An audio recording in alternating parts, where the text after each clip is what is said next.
Today is Vesak, and I'm speaking to my friends and the members of the BDMS in Singapore. And I'm celebrating with you in the sense that even though I'm at a distance, I'm still thinking of you all and thinking generally of the BDMS. And just recently, I was thinking about something that I had written when the BDMS first started, and I'm going to read it to you now. With reverence for the Buddha's words and attentiveness of mind, we will strive to know the Dhamma thoroughly, with diligence and care, and so we can attain what the Buddha attained. We will practice the Dhamma fully, with love in our hearts, and because truth is the greatest gift, we will share the Dhamma generously with others. I think that they are a very good vow for any individual Buddhist or for any Buddhist group, because they seem to encapsulate what the Dhamma is all about.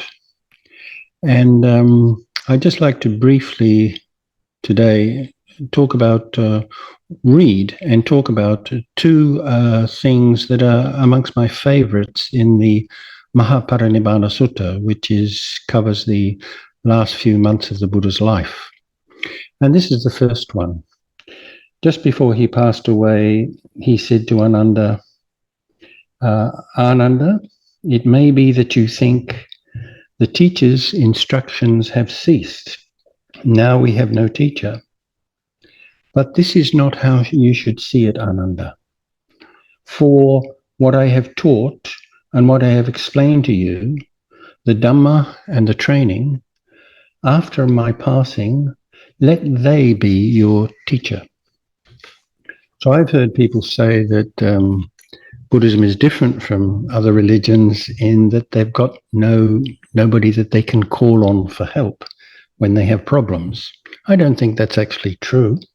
I think that we have something perhaps even as good as a living teacher or a teacher up in the clouds, and that is the very words that our teacher, the Buddha, left for us. But he didn't just leave these words of wisdom for us, he also encouraged us and hoped that we would take them seriously and practice them.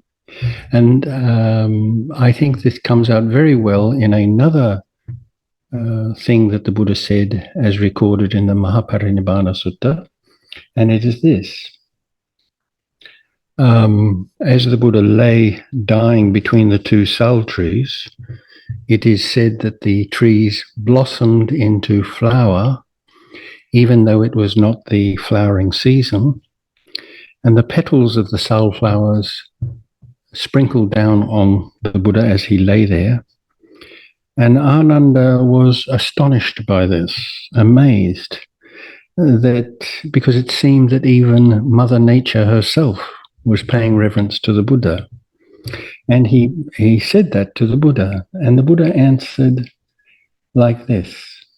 And the Lord said, Ananda, these sal flowers have burst into blossom out of season. But the Tathagata has never before been honored, revered, esteemed, worshipped, and respected. And yet, Ananda, whatever monk or nun, male or female disciple,